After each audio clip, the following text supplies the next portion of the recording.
खुलुमबाय आंनि मुलुगनां बड' निउस चेनेलाव गासैखौबो गोसो गोथारै बरायहरनाय जाबाय।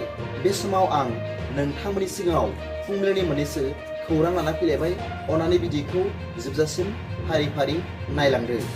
गिबि रादाबाव दं मैया क'क्राझारनि लकसभा बिसायख'थियाव ट्रेक्टरनि सावगारियाव भट होनानै गाहाय मन्त्रि नरेन्द्र मदिखौ देरहाहोनो खावलायदों मन्त्रि मानाव गेदेर अशोक सिंघल बिथाङा खौरांगिरिफोरनि सिगाङाव फोरमायनानै बुंदों दि बिटिआरआव गोजोन फैबाय, बिनिखायनो रायजो राजाफ्राबो गोजोनै खामानि मावना जौगानायनि सिमां नुबाय। क'क्राझार लकसभानि एनडिएनि बिजाथि जयन्त बसुमतारी बिथाङा सानथ्र'हायि लाख भट होनानै देरहागोन होनना बिथाङा बुंथिबावदों। नैथि रादाबाव दं सानजा सोनाब खासि हिल्स जिल्लायाव सासे 18 बोसोर बैसोनि आइजोखौ जिनाहारि खालामनो नाजानायनि दायाव सानै सुबुंखौ बुथारनायनि उनाव मेघालयआव मोनसे सोमोनांथाव जाथाय जादों। खौरां मोननाय बायदिब्ला बे जाथाया थांनाय शुक्रबारनि सानजौफुआव मैराङाव गामिनि गाहाय मावख'नि साखाथियाव नंथलिउ गामियाव जादोंमोन, जेराव आइजोखौ अजद होनानै गाग्लोबनाय जादोंमोन आरो जिनाहारि खालामनाय जादोंमोन। भुगिनांनाय आइजोआ अजद होदोंमोन दि बियो गावनि न'आव दंमोन जेब्ला सानैबो बिखौ गाग्लोबदोंमोन आरो बिखौ जिनाहारि खालामनो नाजादोंमोन मानोना बियो मददनि थाखाय होख्रावदोंमोन। जेब्ला नसुंसेनि सुबुंफोरा बिथांजोनि मददनि थाखाय गाबनायखौ खोनादोंमोन अब्ला बिसोरो जायगायाव ज' जादोंमोन आरो सानै दायनिगिरिफोरखौ हमदोंमोन। अब्ला होंगो दोंगोआ बिसोरखौ खाथिनि मोनसे कमिउनिटि हलाव लांदोंमोन आरो बिथांखौ गाग्लोबदोंमोन।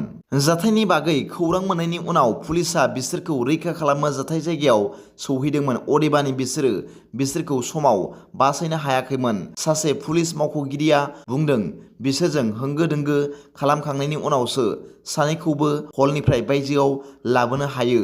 बेखौ मिथिनो मोननाय जायोदि सानैनि गेजेराव सासेया तीरथ सिंह मेम'रियेल सिभिल देहा फाहामसालियाव थैदोंमोन, फारसेथिं गुबुन सासेयाबो थैदोंमोन। थामथि रादाबाव दं एमपि हिसाबै लकसभा बिसायख'थियाव देरहायोब्ला गासै हारि माहारिनि थाखाय जौगाखांनाय खामानिफोर मावगोन होननानै बुंदों मैया बिपिएफनि बिसायख'थि फोसावदिं मेलाव क'क्राझार लकसभानि बिजाथि मानाव गेदेर खाम्फा बरगयारी बिथाङा खौरांगिरिफोरनि सिगाङाव फोरमायनानै बुंदों दि थांनाय 15 बोसोर बिपिएफ सरकारनि खुंथाय समाव गोबां जौगाखांनायनि खामानिफोर मावदों, गोबां लामा दालांफोर मावदों, गोबां स्कुल कलेजफोर गायसनदों, माखासे इउनिभारसिटिफोर गायसनदों, माखासे मेडिकेल कलेज, इन्जिनियारिं कलेजफोर गायसनदों आरो गोबां सानथ्र'हायै जौगानायनि खामानिफोर मावदों होनना बिथां मानाव गेदेर खाम्फा बरगयारीया खौरांगिरिफोरनि सिगाङाव फोरमायदों। ब्रैथि रादाबाव दं आसामनि गिबि मन्थ्रिखौ बिपिएफनो भट होनो खावलायदों मानाव गेदेर आगुनि बिटिसिनि कन्ट्रेक्टरनि गाहाय नेहाथारि बिथां मानाव गेदेर बिक्रम दैमारिया। बिथाङा फोरमायदों दि बिटिआर एकर्डआव लिरजानाय बायदि मोनफ्रोमबो दफायानो मावफुंजानाय नंलिया। एकर्डआव एनआइटि फसंथान गायसननायनि खोथा लिरनाय दंब्लाबो आसामनि तेजपुरावनो एनआइटि दंखायो हिसाबै बिटिआरआव एनआइटि गायसननो हानाय नंला होनना सेन्ट्रेल गभर्नमेन्टआ डिक्लेयार होबाय होनना बिथाङा फोरमायदों। बिटिआरआव स्कुल कलेजफोरखौ प्रभिन्सियेलाइज खालामनायनि पलिसि गैया होनना सेन्ट्रेल गभर्नमेन्टआ डिक्लेयार होबाय होनना बिथाङा बुंबावदों।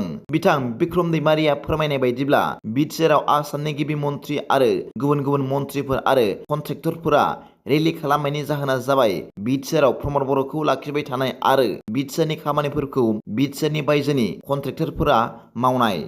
बिटिआरनि जौगानाय खामानिखौ बिटिआरनि बायजोनि सुबुंफ्रासो मावफैयोब्ला आरो लामा दालां मावनायफोराव नांगौ जानाय मुवाफोरखौ बिटिआरनि बायजोनिफ्रायसो लाबोयोब्ला बिटिआरआ माबोरै जौगागोन होनना सोंथि दिखांदों। बिथाङा फोरमायबावदों दि बिटिआरनि साख्रि होनो हानाय गोहोखौ आसाम सरकारा लांदों, बेनिखायनो बिटिआर सरकारा बे 3 बोसोराव रावनोबो साख्रि होनो हायाखै होनना फोरमायबावदों।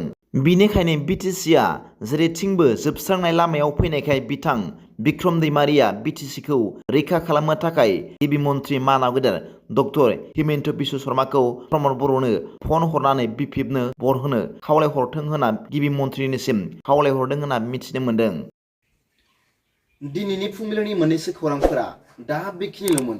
भिडिअखौ मोजां मोनदोंब्ला आंनि बे मुलुगनां बड' निउस चेनेलखौ अन्नानै साबस्क्राइब खालाम। जायफ्रा गोदानै नायदोंब्ला एसेनोसै, गोजोन्थों।